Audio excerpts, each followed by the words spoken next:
Në ditën ndërkombëtare të muzeve, Lezhë hapi një derë të rëndësishme për historinë dhe turizmin. Për herë të parë qyteti ka tashmë muzeun arkeologjik, ku do ekspozohen zbulime që dëshmojnë jetën dhe zhvillimin e kësaj treve nga prehistoria e deri në mesjetën e vonë. I vendosur në itinerarin që të çon drejt Kalas mesjetare, muzeu pritet një ndalesë rëndësishme për turistët vendës të huaj. Sipas përgjegjësit të kulturës në Bashkinë Lezhë, Paulin Zefi, kjo hapësirë do të ndikojë në rritjen e interesit për historinë dhe identitetin kulturor të qytetit, ndërsa ish përgjegjësi i arkeologjisë në Lezhë, Preng Doku, thotë se ato dikur dërgoheshin vetëm në Tiranë, ndërsa sot do ekspozohen aty ku janë gjetur. Atëherë kjo është një ngjarje shumë e rëndësishme jo vetëm për Lezhën, për Bashkinë e Lezhës, por gjithë verevin e Shqipërisë dhe me zgjerë, dhe gjithë Republikën e Shqipërisë. Pse them këtë? Këtu janë gjithsej 268 objekte.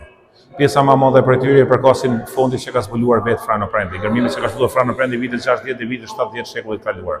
Më pas ka zbulime që janë bërë gjetje arkeologjike gjatë ekspeditave gjermane, gjatë misioneve të ndryshme, po ashtu kemi edhe disa objekte të tjera që janë gjetje rastore që mi kanë sjellën mirëbesim dhe kanë vendosur këtu, po ashtu ka edhe gërmime edhe gjetje rastore të ndryshme, se persona të ndryshme mi kanë pas vullnetin e mirë të sjellin edhe i kemi inventarizuar bërë pjesë të muzeut.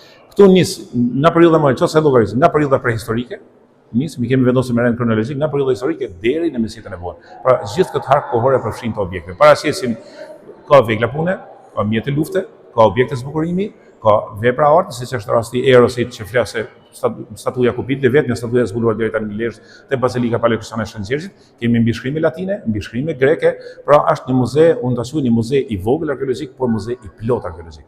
Kemi të arkeologjike të rreth trevës, duke filluar ka kalaja mesjetare, e murë të rrethuese qytetit antik deri ke vendvarrimi i Skënderbeut.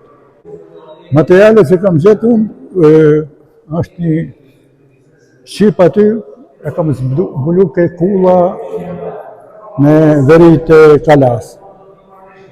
6 metra thellën vet.